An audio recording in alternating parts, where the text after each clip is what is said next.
Like, I know there, I should probably put that in my description somewhere. Because I know there are some people that are very, like, anti-backseat gaming, and I can 100% understand that. Some people don't want to have things ruined. Playing Metaphor right now, I'd give it an 8. Nice, nice. I've had a lot of people come into chat and mention Metaphor. So I feel like it's another one of those ones that I'll probably get in the backlog at some point. Where did you go? There you are. Fine, pickpocket. Oh, you just have seasonings. I don't need seasonings. But we all know how backlogs work. I've already talked to that person. Because I've got a backlog to play. I've got, like, a backlog for stream to play. What are you complaining about? Okay, fish in here. They don't change. Tavern bartender. Pickpocket. Damn it.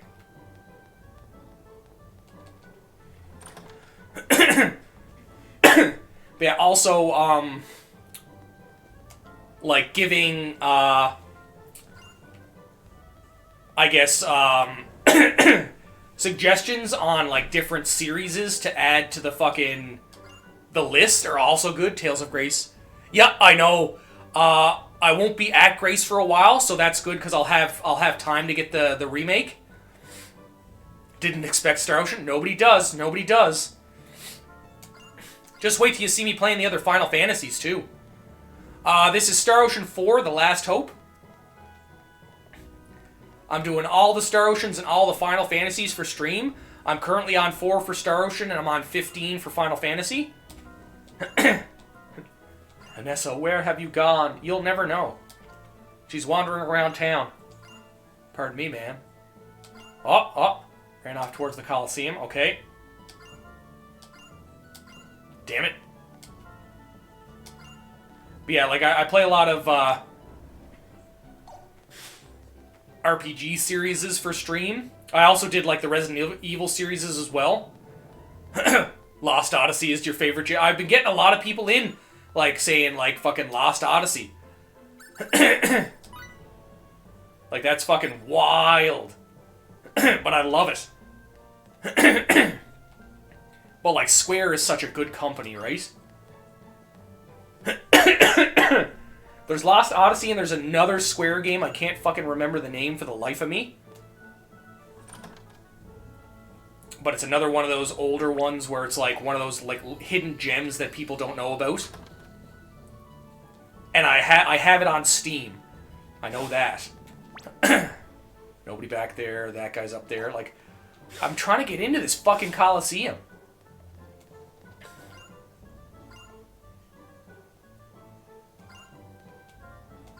Oh, it's open now. Fuck yeah.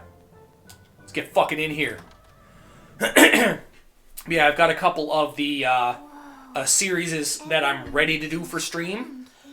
Like the Tales series, the Star Ocean, or obviously we're in the middle of Star Ocean, the Suikoden series, the Wild Arms series. I'm thinking about doing the Dragon Quest. I have run into Chicken Girl yet, but I don't have her in the part. Oh, there she is. Never mind. I don't have her in the party as she shows up right there. I don't know if she's able to be choosed yet, because the second she is, I'm getting rid of fucking Lim in a heartbeat. Fuck Lim. I won't lose to anyone on this planet. I'm sure of it. Expedition 33, I've been hearing a lot about. I haven't, Anachronix is an unknown SE game. Oh, okay. Like, as much as I'm a fan of Square Enix, I've never heard of that game. I haven't heard of Clair Obscur, though. So I'll have to take a look at that.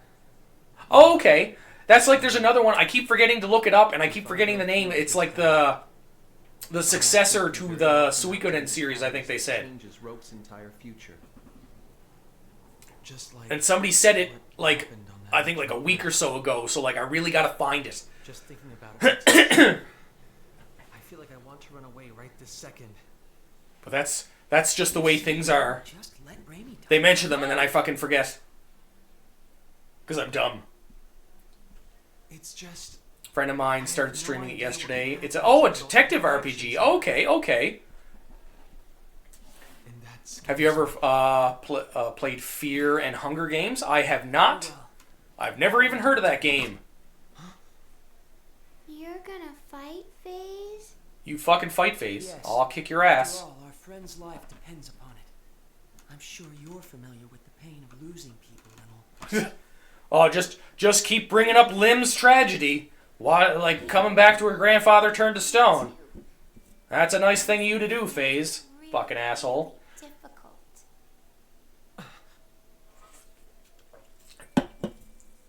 Really? Freely admit I'm not Okay, that makes me excited because that's something they definitely haven't done in a long time. Is like change up fight. the way turn-based combats are. The outcome, Like, take full I remember responsibility back for. in like PlayStation 1, PlayStation 2 days, they did so many things to like The only reason I reinvent turn-based combat to make it interesting, and now it's just like studying you. almost, and like don't get me wrong, I love turn-based combat, like even just like the bland stuff, but they did so much stuff back then to make turn-based combat more exciting.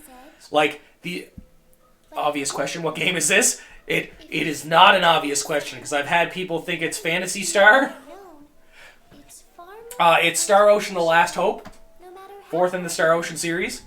And there's another game that I had somebody say that it was, but somebody thought it was Xenoblade,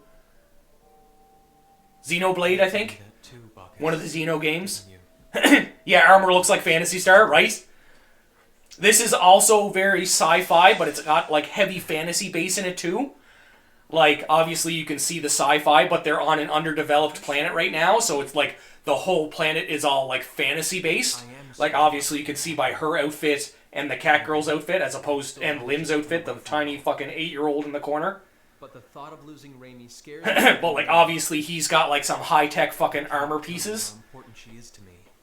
We grew up together. But yeah, they definitely don't fucking like tweak turn-based combat like they used to. Like the addition systems from Legend of Dragoon, the arts system and the combat style from like Legend of Legaia, fucking shit like that.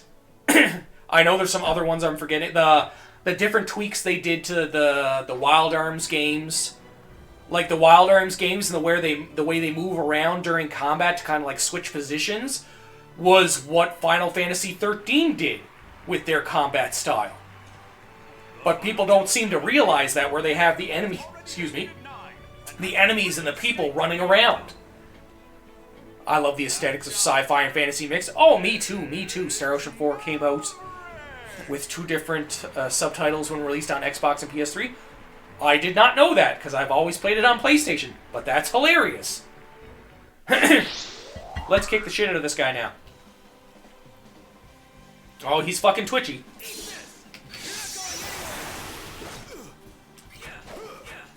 Bring it, bitch.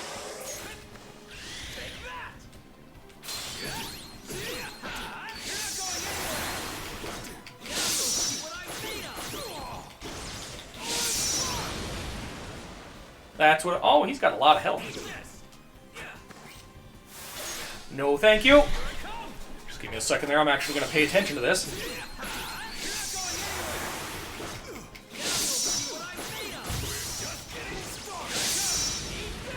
Nope. No! No, he's got rush. I will. Come on. Haha, fucker. You can tell I'm not over-leveled at this point. I definitely got to do some leveling once oh, I didn't mean to do that. That was a fucking waste of MP. Nope. Oh. No, thank you.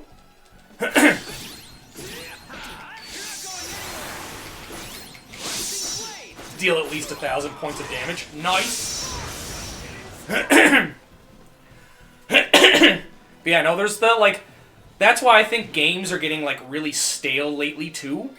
And don't get me wrong, there's some fantastic games coming out, but nobody's, like, trying to reinvent the wheel anymore. That's why Baldur's Gate 3 was such, like, wildly accepted and, like, wildly thought of, like, after it came out.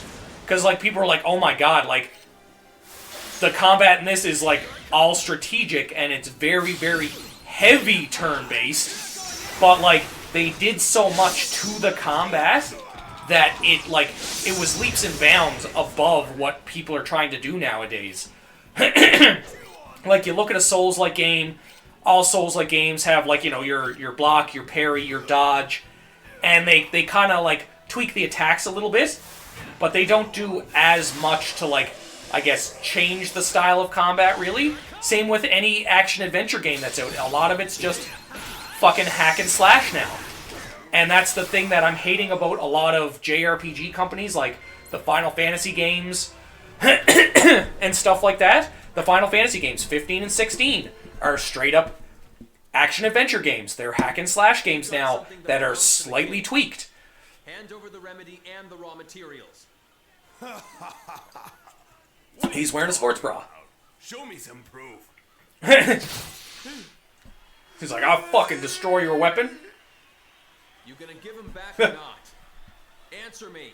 Everybody in the... Oh my god, they're all 2D in the background. That's like the updated graphics from Star Ocean 2 Remake. That's fucking hilarious. But yeah, like, they need to start, like, reinventing things.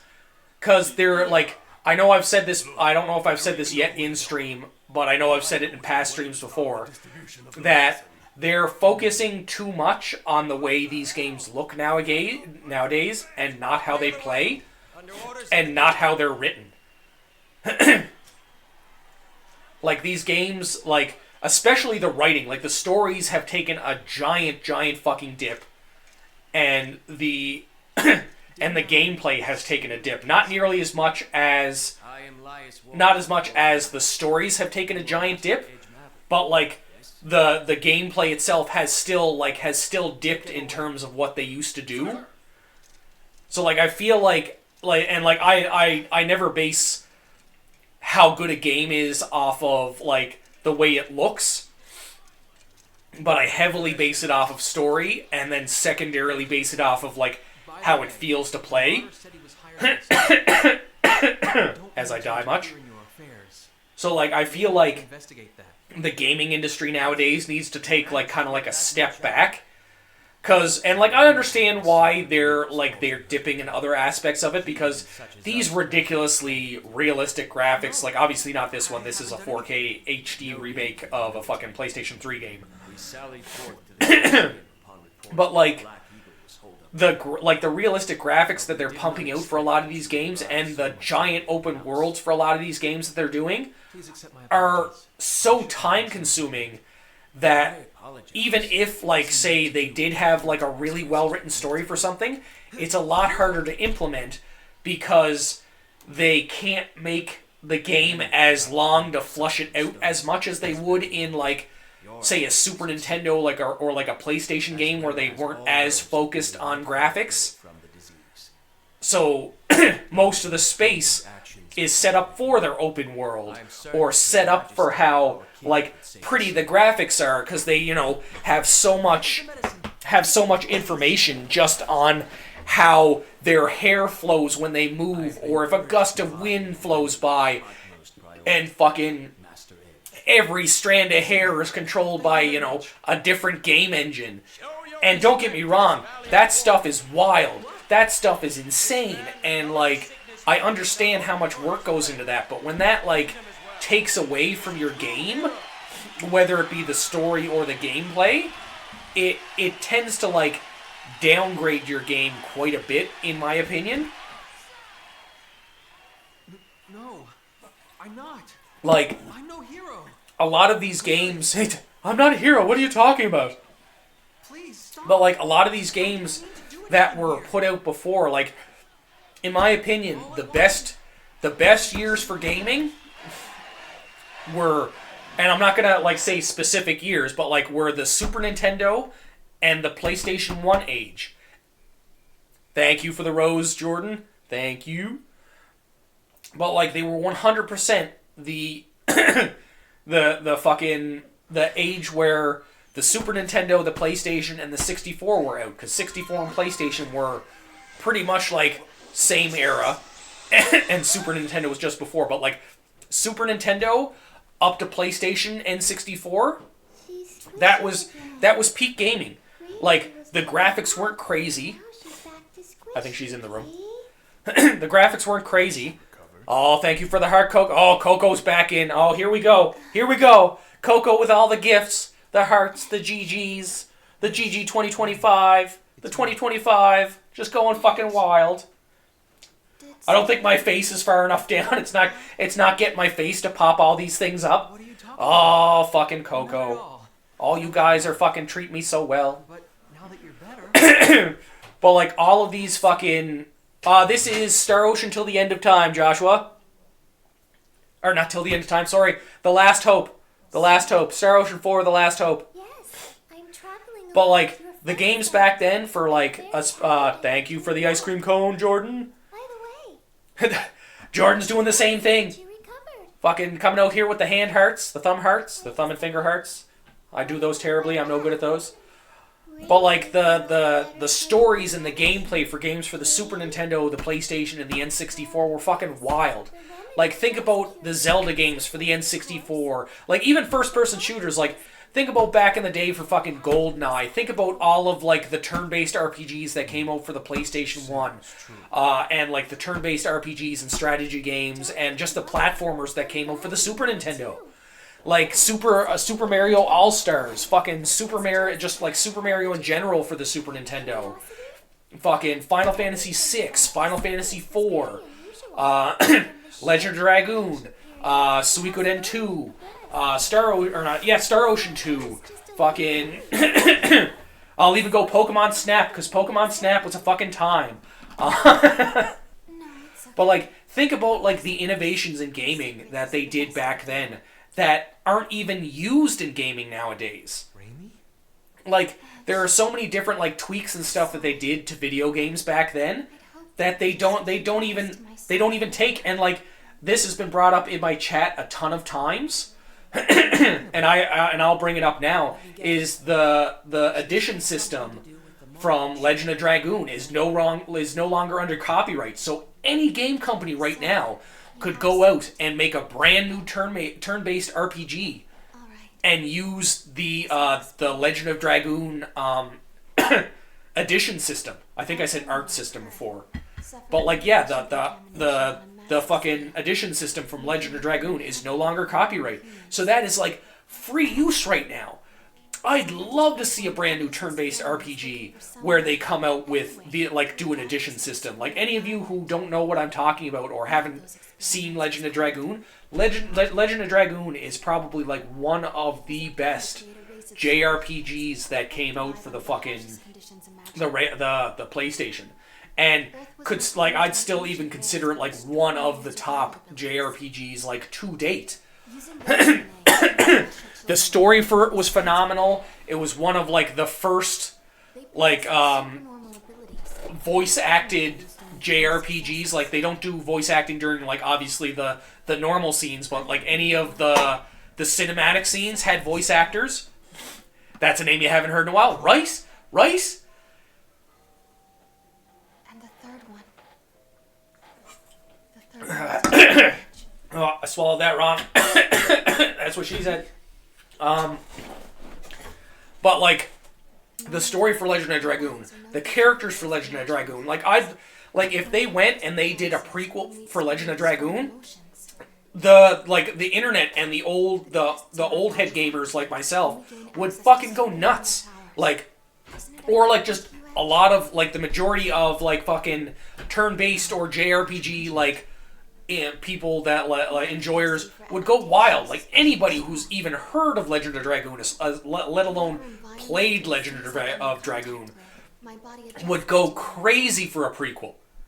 Like a prequel to that game would be nuts, going back to like the fucking Dragon Wars and stuff like that, with fucking, obviously Rose would be in it because she's fucking ancient. Dartstad, I think it's Dartstad that was part of it, so Dartstad would be there because he was the original Red Dragoon. I can't remember the fucking story 100% off the top of my head. But like the Dragoon fucking like the human like wingly fucking war with the dragons and the Virages and stuff like that. Like, that would be insane, especially... And they wouldn't even have to go wild with the graphics either. Like, don't get me wrong. Like, it's nowadays, we've got the technology. Fucking upgrade the graphics.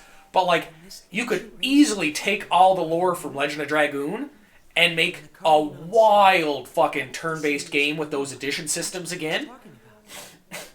Or just make a fucking brand new RPG. Like, well, I'll say JRPG, because I want it to be a JRPG, because I want turn-based combat. Because I don't know how well an edition system... Well, they wouldn't be able to do the edition system with an action-oriented combat system. That would just be, like, equipping new combos, really, as opposed to the way the edition system works. But, like, I'd love to see a brand new JRPG with an edition system, or even the arts system, like, combat style from Legend of Legaia. I don't know whether that's copyrighted or not, but, like, the Legend of Legaia combat system was so intricate, because what they did is they gave you so many slots, almost like the way you see the paradigm system from Final Fantasy 13. You'd have like 3 slots, and obviously as you level up, you open up more of them, and you'd input arrow combinations. If they were just the arrow combinations, they just do like a couple different hits, like whether it's like left, right, down, up.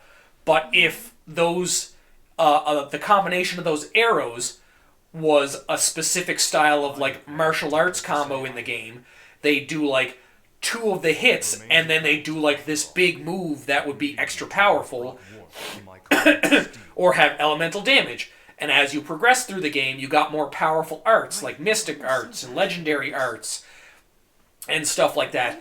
And as you got more spaces in your like combat bar, you could string them together. So instead of just 3 inputs that you had, I think it went up to like 9 or 10. So obviously the more powerful arts, like the mystic arts and stuff, were 3. Some of them were like 5 and 7 and 9 of them long.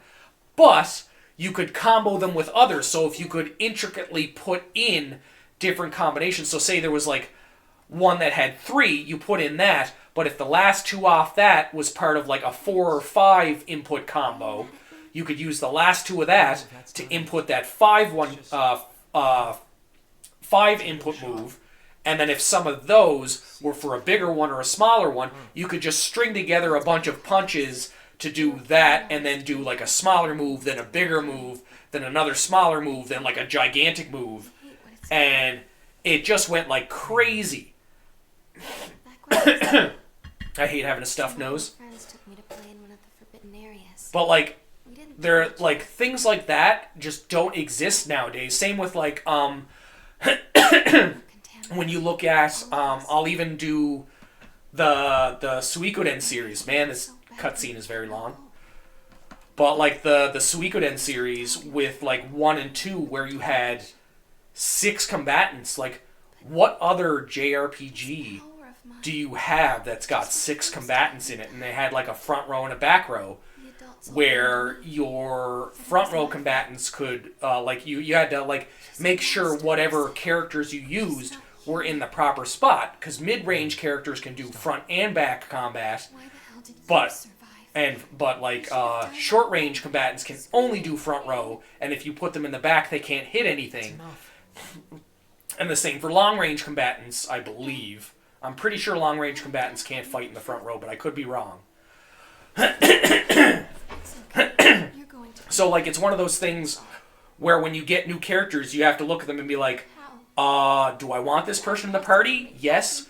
Can I, like, is there somebody that I can take out to put them in that I want to take out that's not more important to me? As well as, like, the base building system that fucking Star Ocean 2 had. I know Star Ocean 1 had something similar, but, like, Star Ocean 2 has 108 different characters that you can get in the game. My power isn't anything special at all. Not all of the characters in Suikoden, I think I said Star Ocean 2 a second ago too, but not all of the characters in the Suikoden series for 2 are combat characters. Some of them are base building characters or like base support characters. Like some of them, when you get them, they open a shop that ends up being upgradable, or a blacksmith that ends up being upgradable. Some of them become like oracles to help you find other characters in the world or give you hints on how to get said characters. Some of them are just for cosmetics, like one of the characters that you can get in Star Ocean 2, literally all it does is it puts a fucking a hot spring bathhouse in your fucking castle that you can bring the characters into, and they literally sit there, and you can customize like the pots and the scenery. Like it's nothing that does anything to help with the game, but it's just something that's stupid and fun because now you have things to go out to like fucking decorate the place. Then there's like there's some gambling mini games in it. There's the cooking mini game that's like a lot of fun. It's one of my favorite things to do in Star Ocean 2 is constantly going further in the story so that I can come back to where the cafeteria is and there's somebody new there to challenge the fucking chef, and you end up stepping in to do like the fucking cooking contest. Like like all of these, like there's so many of these like intricate processes and intricate things that they used to do in fucking JRPGs back in the day that they just don't do. Like whether it be combat-wise, whether it be like just things that add extra content. Because you can literally take the Suikoden, like Suikoden 2, and I don't know where I'm supposed to go, but that's okay. Wait a second. Can I do it? Can I do it? Is she fuck, she's still not there. Fucking bird lady, get in my party so I can get rid of Lim. Jesus Christ. Can I? Oh, I can finally go in here. Sweet. Fuck you, FaZe. Bacchus invisible in the corner. I wonder if I'm just supposed to go to sleep. Actually, that's probably the women's quarters upstairs. Can I go to sleep? Am I sleepable? No. But back to what I was saying, like they don't which version is this? This is the newest version. It's the 4K remake of Star Ocean: The Last Hope. But like there's a lot of games. Might go catch some fresh air. Fine, we'll go get some fresh air. But like they don't add those like little things to games anymore that make them really worth playing or replaying, in fact. Like I will more times than not, like I'd probably say 90% of the time, I will go back to playing an old school RPG as opposed to a new one. Because a lot of the new ones, and I'm talking like all RPGs, whether it's JRPGs, action RPGs, you know, I am the Coliseum hero, don't fight me. But like, I'd rather play those because they have all these extra things in them that are interesting as opposed to the new ones that come out that just don't have any real replayability. And don't get me wrong, there are still some that do. Like the new Star Ocean games, the new Tales games, the new Final Fantasy games, a lot of them are adding endgame content or endgame dungeons, and not in the form of DLC. Like every single Star Ocean has endgame dungeons after you beat the game, and they're usually fucking wild, where like to get to the bottom of them and to complete them, you actually have to get to like max level. You have to have the best weapons in the game and still figure out a fucking strategy. But there's a lot of like action RPGs and I get it. Plain old goons after my sword. a lot of newer games that when you beat the game, it's just like, do I go back and play it? It's going to be the same game. There's no extra characters to find. There's no extra things to build in the game. Lusting for power. He's fucking pissed now. He's going to murder people. I knew it. But like there's just not enough in a lot of newer games to really go back and play them. This sword isn't nearly And as powerful. then when they like sometimes they'll add some fucking DLC stuff, But I won't hand it over. but then it's like you're paying almost full price Got that? for like not even full game stuff. Like I could see paying like $10 to like $30 for like a fair sized like DLC. Like if they put out a DLC for like an RPG or like, you know, an action RPG or a Souls game that had like 30 hours of gameplay to it, I could justify that. Fighting off all three is But that brings me back to like the point I've made before in like other streams where I feel like most games should have like $1 to time amount for how big their games are, because there's a lot of games out now that like Assassin's Creed Mirage. Oh, it's her. Fate connects us, boy. Like Assassin's Creed Mirage is a very like I liked it, but is a very big contributor to like this point that I have where, you know, Mirage is a full price fucking game. But you don't seem like the I also heard it was supposed to be DLC for Valhalla, well, but full priced game. But that's I finished the entire map, something I've been wanting to ask you. like all collections. I even did like all the collections, all the side quests, everything like that, and then finished the game. 22 hours. I'm looking. 22 fucking hours. That is wild. The story after I finished all the side stuff, I think took 4 hours to complete. Find him. So I think about somebody like unlike myself who's not going around doing every single side quest and every single like collection mission, and they're just playing it Clothes much like yours. strictly for like the main story. They're getting like and like, you know, I had some extra strong gear, but like they're literally getting 4 to maybe like I'll even go 8 hours of gameplay for the main story. So it's like, what? How is 4 to 8 hours worth like $90? That's over $10 for an hour of gameplay, which is fucking wild. Man, I'm going to kill. Like, I'm very adamant at, like, I feel like when you buy a game, it should be at least and I wouldn't tell you. $1 per hour of gameplay. So if I'm paying $80 for a game, Your eyes were so light. I should have at least a solid 80 hours of game to go through. And I'd even drop that to Look at me. half an hour per dollar for just the main storyline. Like, if you give me a 40-hour game where if I'm just doing main storyline stuff, and it takes me 40 hours to beat that main storyline, Destroyed. and I'm paying like $80-90 for a game, I'd be happy with that. That would be like bare minimum for me. So like, just to get my worth out of the game. But like if I'm paying $80, $90 for a game, and there is less than fucking 40 hours of like main story, and I'm including cutscenes in that too. I'm not including just 40 hours of like straight gameplay. I'm counting like 40 hours of like the main story. So like all of the gameplay with the cutscenes just to get up to like from the start to the end of the game. 40 hours. I don't think that's a hard thing to do. I really don't. Now, they're all Like, if you're one to skip cutscenes, fine. Then your gameplay, your time is going to be cut down by a lot. Whatever. But like, I think like, and that's saying say there's like no side content to the game whatsoever. If you've got at least if you've got at least half an hour per dollar purchase of the game, perfectly fine. Even if you have no side content whatsoever, no end game stuff, just $80, start of the story Believe in this man to so much. the end of the story is 40 hours. You'll eventually I'm perfectly happy. I think $1 per hour is solid. I feel like that's preferential. I apply the minimum wage rule.